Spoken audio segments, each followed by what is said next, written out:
People use many forms of communication, but words still make up the bulk of how we interact with each other. Words woven into music make lyrics. Words designed for video become screenplays.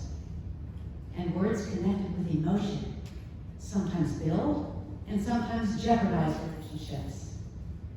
When words are overused, they lose their effectiveness. One of these words is love. When we speak of love, we nearly always need to define or qualify that. Another one of these overused and often misappropriated words is peace. In part, we have the 60s to blame for that. And by now, peace has evolved into describing a soft, dimly lit, saccharine-laced, sweet state of sweet oblivion. Domesticated and very deferential. Or peace is seen only as the opposite of war or conflict. Too often, peace is conflated with passivity, non-activity, even boredom. It's none of that. As people of a deliberately Christian community, peace is rooted in our sacred scriptures. The ancient Hebrew prophets spoke directly and forcefully about the interface between peace and justice and kindness and humility. Actually, all of those are listed as requirements for being a person that's intent on following God. Micah, the prophet, asks, "What does our God require of you?" And then he answers his own question and says, to love mercy, to justice, and to walk humbly with our God. Think about some of the words Lisa spoke on the video she recorded for us. Just peace is not destination, but a path, requiring awareness and constant vigilance to resolve existing and developing conflict in ourselves, our families, our communities, our institutions, and our world. End quote. Peace is not awareness and vigilance, but a path that requires us to be vigilant and aware. An intentional lifestyle. It's action over time, persevering action, consistent action, life-shaping action.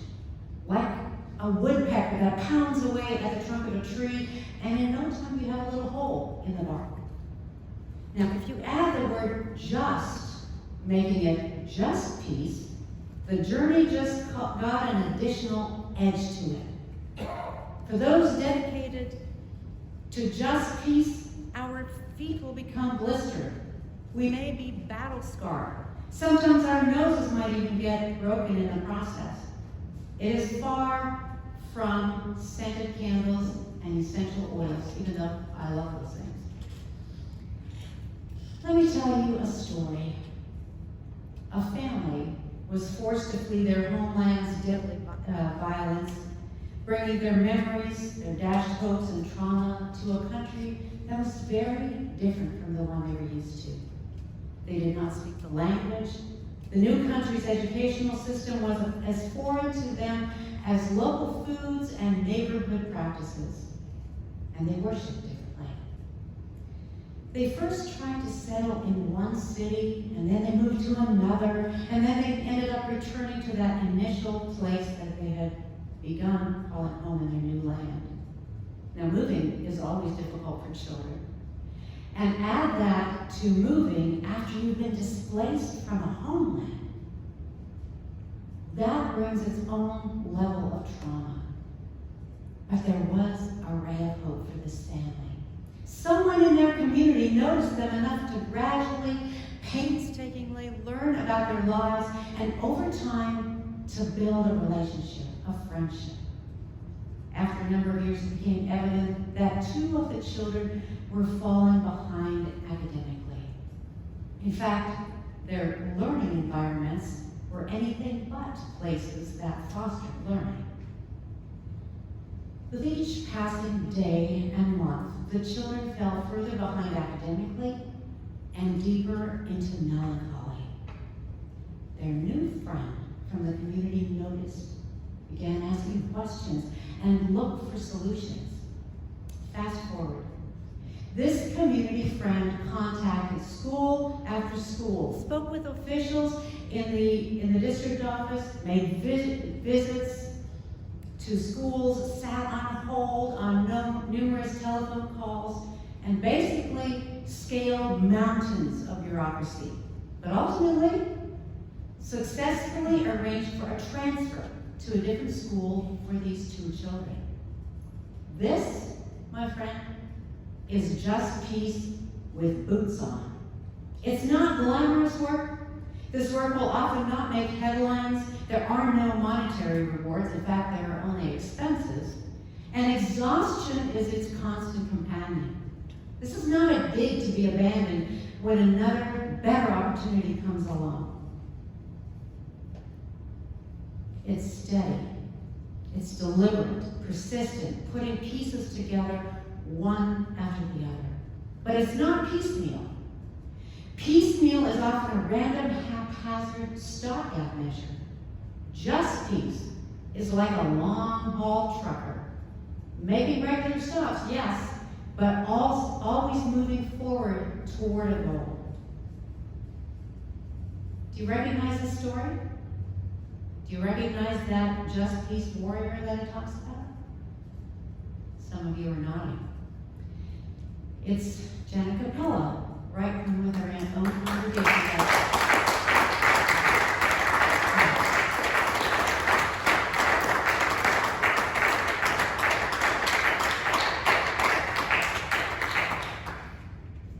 I asked her for permission to share that story. Just peace is a journey, offering an edge to someone else who otherwise would not have an advantage. It's selfless, it's other-serving, patiently persistent. Philosopher and political activist Cornel West says, "Never forget that justice is what love looks like in public." Our congregation adopted a Just Peace covenant 5 years ago.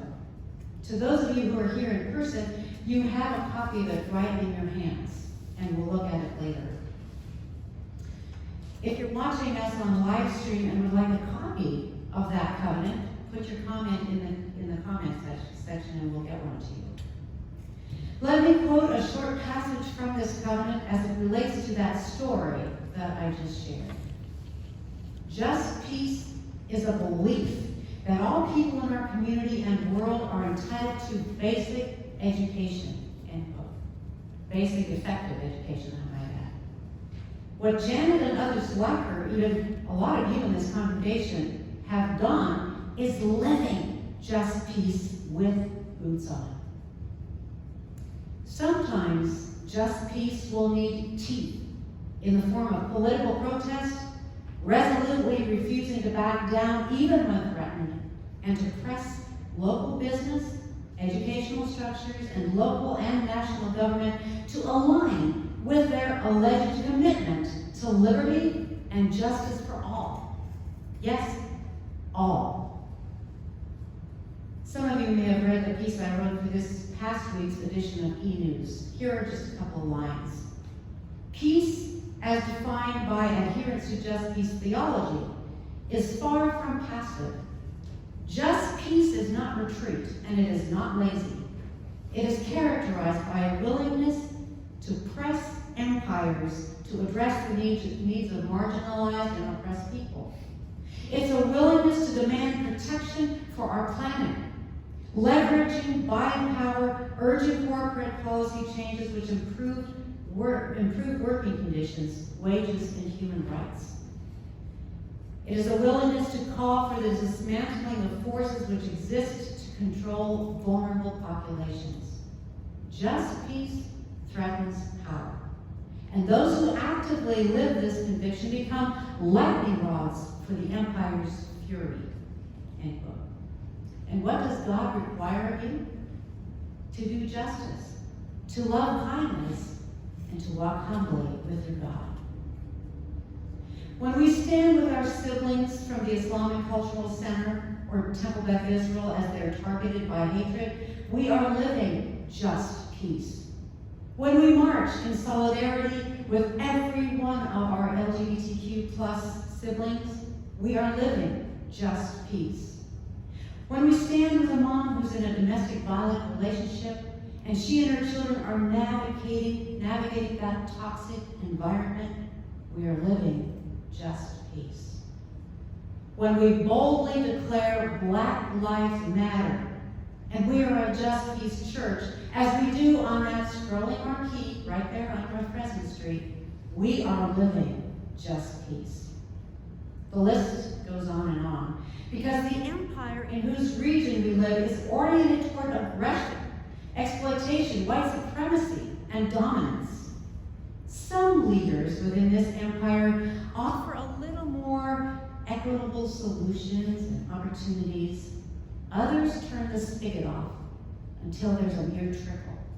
And as we know, trickle down does not trickle to those who need a mighty stream.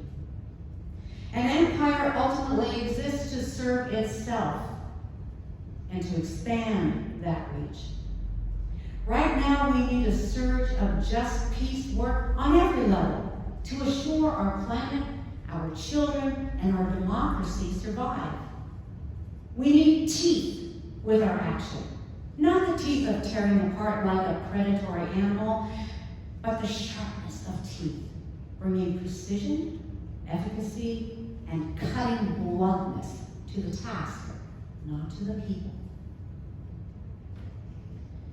Valerie Kaur was born and raised in Clovis, California. She is a Sikh American lawyer, theologian, author, and activist whose family has owned property here in the heart of California's San Joaquin Valley since 1913.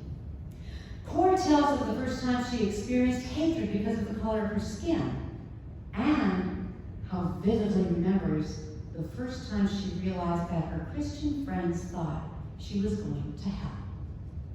Kaur's current work is rooted in what she calls revolutionary love, which I find suspiciously similar to just peace. Revolutionary love, according to Kaur, has one critical component that changes the world, one encounter at a time, and that is wondering. Wondering about another person's encounter. What makes them act and think and believe the way they do. Wondering and pondering before becoming defensive and argumentative. Asking questions for clarification, rather than to reposition oneself for an optimal place from which to hurl a barbed retort.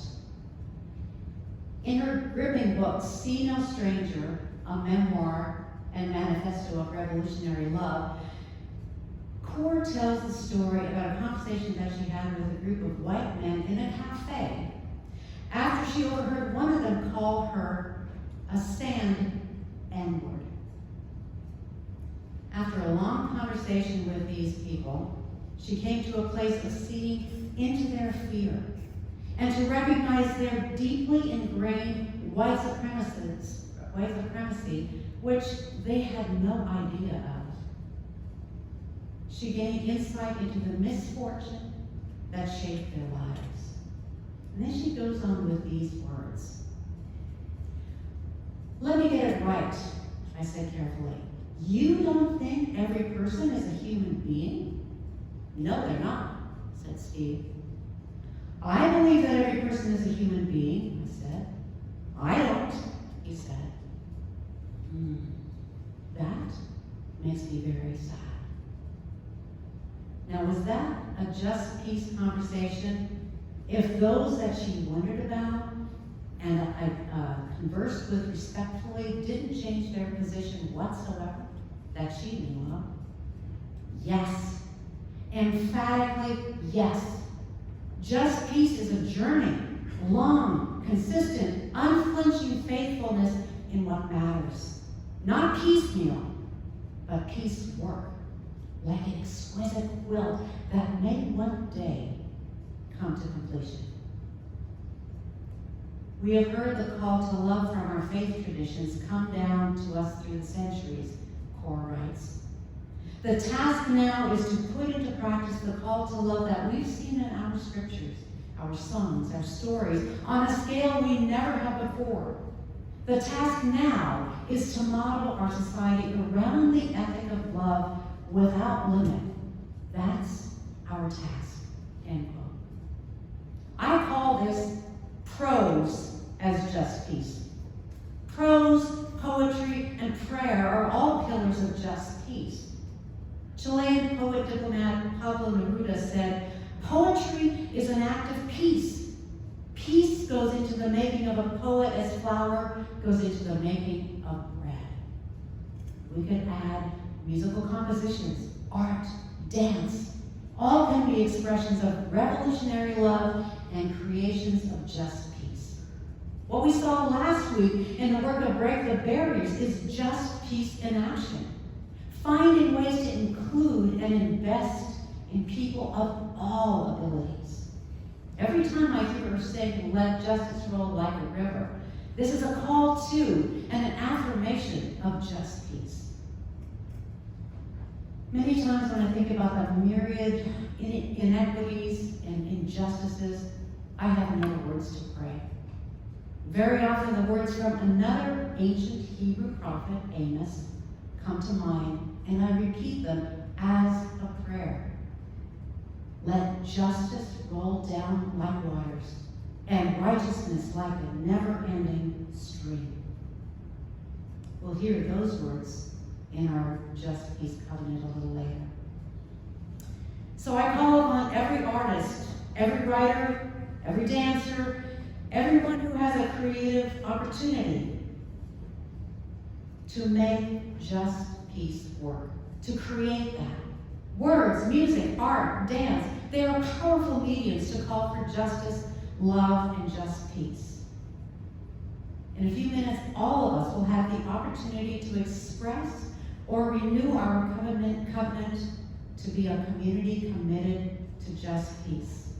Not only during this annual time of renewal, but daily, as we allow this concept, this reality to shape our perspective in how we live with our neighbor, as we engage in environmental justice and support just policies. And every community consists of individuals. And as individual participants in this community of faith, ponder where you're at on this journey. Are you at a place where you can covenant to learn more, to be on a journey, to see how just peace is expressed, and exactly where you are on that journey? This is a commitment not primary to verbal expression, but to a lifestyle of consistent peace work, not a piecemeal, haphazard dip into the rapidly flowing stream of justice. As we watch the video, let its message enter you cognitively and viscerally. I invite you to just peace.